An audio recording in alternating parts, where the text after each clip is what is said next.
حضرت جناب سیدنا سری سختی رحمت اللہ علیہ فرماتے میرا دل سخت ہو گیا تھا، میں بڑا پریشان رہتا تھا۔ حضرت معروف کرخی رحمت اللہ علیہ کی بارگاہ میں کئی دفعہ عرض کی، میں نے کہا بابا میں اس کا کیا کروں، یہ سخت ہو گیا، مہینوں ہو گئے یہ اللہ کے خوف میں نہیں رویا، سالوں بیت گئے حضور کی نعت سن کے نہیں رویا، اب تو کتنا وقت گزر گیا ہے، اسے مدینے جانے کے لیے بھی رونا نہیں آتا، حضور یہ سخت ہو گیا ہے، کوئی رحمت کی نظر ہو، خشکی سی آ گئی ہے، عجیب سی میل چڑھ گئی ہے۔ فرماتے کئی دفعہ میں نے خواہش کا اظہار کیا۔ ایک دن نا عید کا دن تھا تو حضرت معروف کرخی نے ایک چھوٹا سا بچہ انگلی کے ساتھ لگایا ہوا تھا، تو حضرت آ رہے تھے تو میں نے کہا حضور آپ کدھر سے آ رہے ہیں، یہ بچہ کون ہے؟ فرمانے لگے یتیم ہے۔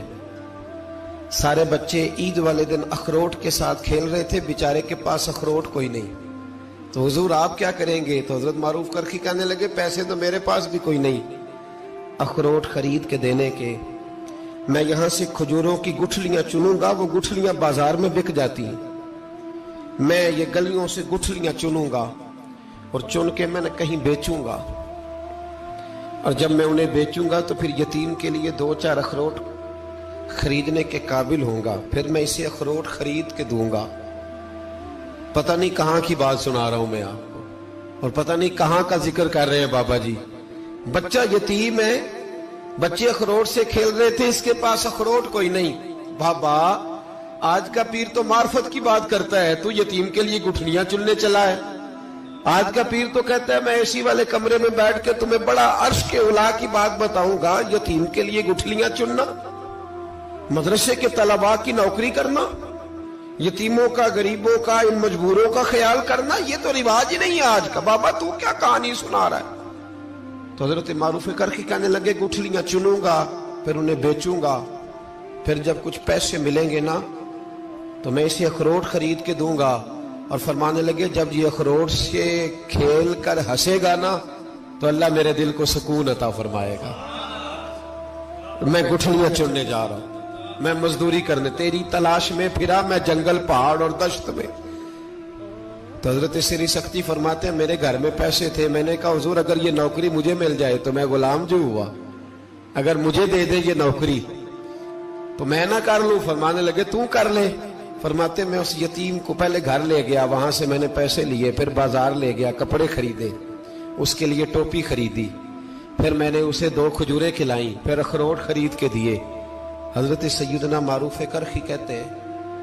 اس کو میں نے چیزیں دے کے نا، وہ بچہ تھا، بچے ہی ہوتے ہیں، میں نے جب اسے اخروٹ دیے تو وہ دوڑنے لگا، میں بھی ہلکا ہلکا پیچھے چلنے لگا۔ فرماتے ہیں وہ جا کے بچوں کے گروہ میں مل گیا، وہاں درجنوں 20 بچے کھیل رہے تھے، وہ مل گیا، وہ کھیلتا رہا۔ آپ فرماتے ہیں لوگوں اس دن میرے رب نے میرے دل کو اپنے قرب کی لذت بھی عطا کی، اور میرا دل تھا میرے سینے پر ساری رات، تھا میرے سینے میں میرا دل، پر ساری رات میرے نبی کے قدموں کا طواف کرتا رہا ہے۔ اب نہ لگ گیا ہے، پاک ہوئے تے پاک بھی ملدا ہے، اے بنا پاکوں پاک نہیں ملدا۔ سادے وجود نو تون دے نالوں اکو تولا ٹکڑا دل دا، دل لگا کے، دل لگ جائے تو پھر وہ لگ جاتا ہے۔ آپ یقین کریں لگتا ہے تو مزہ دیتا ہے، اور جب تک لگتا نہیں پھر کوئی بھی کیف سرور حاصل۔ امام زین العابدین رضی اللہ تعالیٰ عنہ مولا علی شیر خدا کے پوتے، امام حسین کے صاحبزادے، سیدہ پاک کی پیاری نسل، امام زین العابدین گھر میں نماز پڑھ رہے تھے، غور کرنا بات پہ، گھر پہ نماز پڑھ رہے تھے، گھر میں آگ لگ گئی۔ جب آگ لگی ہے تو پھر شور بھی ہوتا ہے،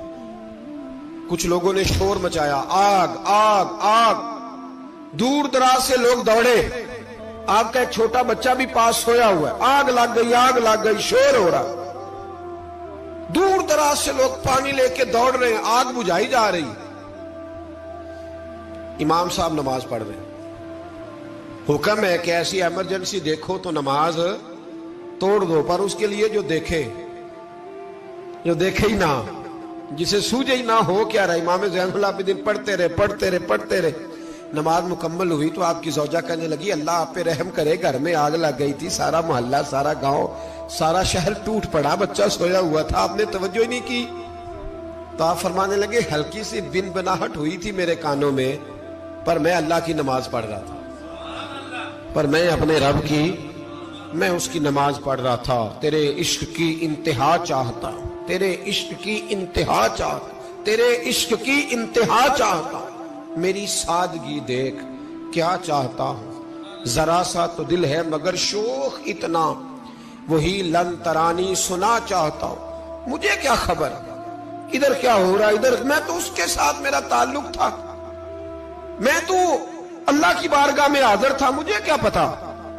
بی بی کہنے لگی آگ لگ گئی تھی، تو فرمانے لگے بھلی مانس چپ کر،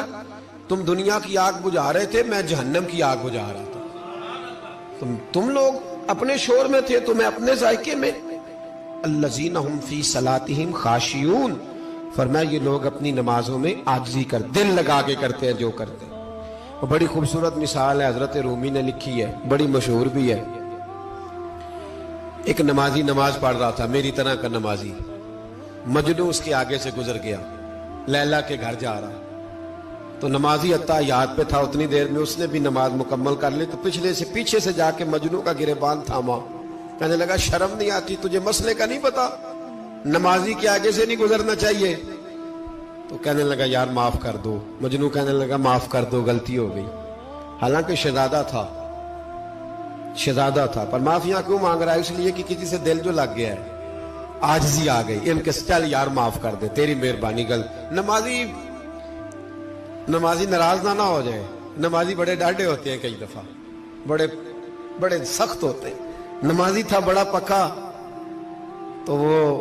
کہنے لگا نہیں، نماز خراب کر دی تو نے، تجھے پتہ نہیں آگے سے نہیں گزرنا چاہیے، اور ویسے بھی زمانے کا رواج ہے، جو معافی مانگ لے لوگ سمجھتے ہیں بزدل ہے، یہ بھی بڑا مسئلہ ہے، آپ تھوڑا سا کہہ دیں کہ جب دیکھی جائے گی جو ہوگی، لوگ سمجھتے ہیں نہیں ہے دم کم، معافی مانگ لے سامنے والا بگڑ جاتا ہے، الا ماشاءاللہ، لیکن اس کا مطلب یہ نہیں کہ ہم معذرت کرنی چھوڑ دیں، وہ اگر بری عادت پہ ہے تو ہم نے اپنی اچھی عادت کو قائم رکھنا ہے، تو کہا جناب معاف کر دے، تو نمازی کہنے لگا نہیں تجھے عقل نہیں ہے، نمازی کے آگے سے نہیں گزرنا چاہیے۔ پھر مجنون نے بڑی بات کر دی، پھر ایک عاشق نے عاشقوں والا جملہ بولا، پھر ایک محبت کرنے والے نے بڑی بات کی، کہنے لگا یار نمازی میں تو معافی مانگ رہا ہوں تو نہیں دے رہا، چل ایک سوال کا جواب ہی دے دے کہ میں تو عورت کے عشق میں جا رہا تھا، مجھے تو نظر نہیں آیا کہ تو نماز پڑھ رہا ہے، میں تو بی بی کے عشق میں تھا، مجھے تو نظر نہیں آیا، تو بتا تو رب کے عشق میں تھا، تو مجھے کیسے دیکھ رہا تھا، میں تجھے کیسے نظر آیا، حالانکہ تو اللہ کے عشق میں کھڑا تھا، مالک حقیقی کی محبت میں تیری میرے اوپر نظر کیسے پڑ گئی، میں تو عورت کے عشق میں تھا۔ اب نمازی صاحب شرمندہ ہو گئے، مجنو کہنے لگا آج کے بعد جب رب کی بارگاہ میں کھڑے ہونا نا تو والذین آمنوا اشد حبا للہ، پھر نماز کے لیے نہیں، اس کے پیار میں بھی کھڑے ہونا، دل لگا کے۔